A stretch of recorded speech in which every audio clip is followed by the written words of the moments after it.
Salut! Je te souhaite la bienvenue dans cette nouvelle vidéo. Comme prévu, aujourd'hui, je te parle de diabète, donc de sa prévention. Je te montrerai dans cette vidéo quelques signes qui doivent t'alarmer à consulter un médecin, mais aussi je te donnerai des conseils afin de diminuer au maximum l'apparition ou l'aggravation du diabète. C'est une maladie qui a de très grandes complications à long terme et il est nécessaire d'avoir une base de connaissances dessus. Je te parle de tout ça juste après le jingle. À tout de suite. Nous sommes de retour et je suis très contente de te parler du diabète aujourd'hui. Mais avant, je tiens à faire un coucou à tous mes abonnés et à toi qui es nouveau par ici, je me présente. Mon nom est Nathyrogène, je suis thésarde en médecine et sur ma chaîne ici, je te parle de la promotion de la santé, comme dans cette vidéo-ci. Je te parle également du bien-être mental et physique. J'aborde également les différents sujets de la société. Donc, si l'un de ces sujets, de ces thématiques t'intéresse, je te demande de t'abonner tout de suite, en bas, juste en bas là, et d'activer également la cloche qui s'affiche après, afin d'être notifié chaque semaine quand je publie une nouvelle vidéo. Donc, quand on parle diabète, on parle sucre, mais du sucre qui se trouve dans le sang. Je te mettrai les normes ici.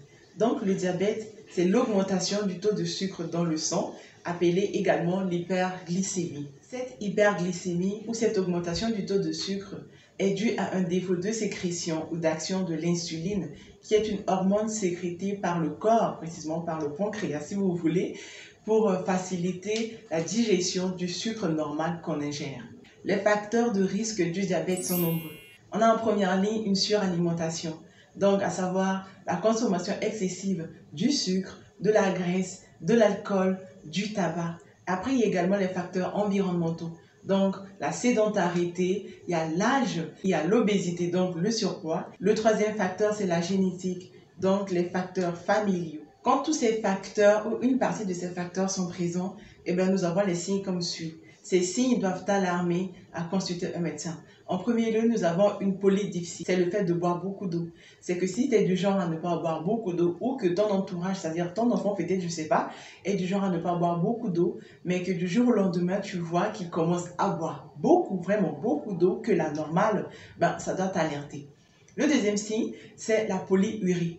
C'est que la personne, ou du moins c'est toi-même ou ton enfant, pisse beaucoup.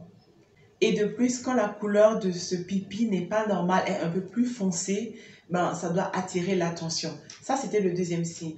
Le troisième signe, c'est la polyphagie, le fait de beaucoup manger. Tu manges plus que d'habitude. Le quatrième signe, qui est quand même opposé aux trois premiers, c'est l'amaigrissement.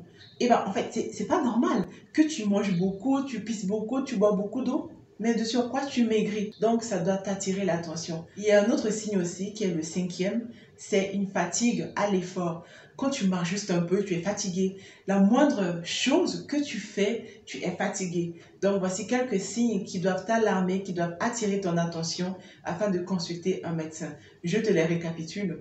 Il y a d'abord la polydipsie, qui est le fait de boire beaucoup d'eau, la polyurie, le fait de faire beaucoup pipi, la polyphagie, le fait de beaucoup manger, je suis là à dire poly, donc j'allais dire polyamaigrissement. L'amaigrissement, en fait, qui est... Je dois expliquer ça aussi? Non. La fatigue. Donc, voici ces 5 signes. Il te faut savoir qu'il y a 2 types de diabète. Le diabète de type 1, qui est génétique, et le diabète de type 2, qui n'est vraiment pas génétique, qui est dû à notre alimentation, à notre environnement, en fait, qui est dû aux facteurs de risque que je t'avais cités au début. Donc, comme tu peux le voir à l'écran, les complications du diabète sont énormes. Il peut entraîner la cécité, donc rend aveugle. Il entraîne également un AVC, touche les fonctions cardiaques et les fonctions rénales, donc une insuffisance rénale. Une amputation est nécessaire si l'un des membres est touché par une infection. Ces complications se développent au bout de quelques années si le diabète n'est pas vite pris en charge. C'est pourquoi il est nécessaire de vite consulter et de suivre les conseils. Devant ces signes ou 2 de ces signes, il te faut impérativement maintenant prendre rendez-vous. Je rentre déjà dans les conseils comme ça. Il te faut déjà prendre rendez-vous avec un médecin. Si tu veux, de préférence, un médecin généraliste qui va te consulter après, qui va te référer à un diabétologue, à un endocrinologue, peu importe. Donc, les conseils que je vais te donner vont s'appliquer au diabète de type 2. La première des choses, du moins. La deuxième des choses, vu que la première, c'était de consulter un médecin. Donc, la deuxième des choses qu'il te faut mettre en place, c'est de rééquilibrer ton alimentation afin d'influencer sur les facteurs de risque.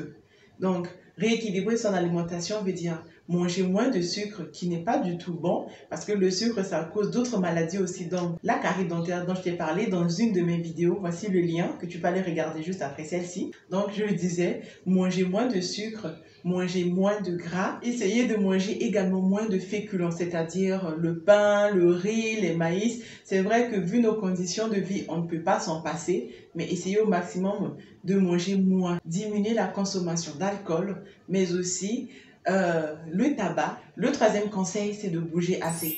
Que ce soit sur le fait de pratiquer une activité physique qui te va. Essaie de bien dormir, de respecter ton sommeil en fait. Fais les heures de sommeil qu'il te faut et essaie de minimiser également le stress. Les conseils que je te donne sont vraiment la base d'une bonne santé, d'une meilleure santé. C'est peut-être très banal, ça n'est pas qu'un scoop parce que c'est vrai qu'on en entend parler partout et on répète ça à longueur de journée. Mais c'est vraiment la base. Le but de cette vidéo pour moi, c'était de t'apporter un gain de connaissances et j'espère que je suis arrivée et que cette vidéo t'a plu. Donc, si c'est le cas, n'hésite pas à me mettre un pouce en l'air. N'hésite pas à t'abonner si tu ne l'as pas encore déjà fait en appuyant tout en bas s'abonner ou sur ma tête qui s'affiche à l'écran. Moi, je te dis à la semaine prochaine dans une nouvelle vidéo. Bye bye!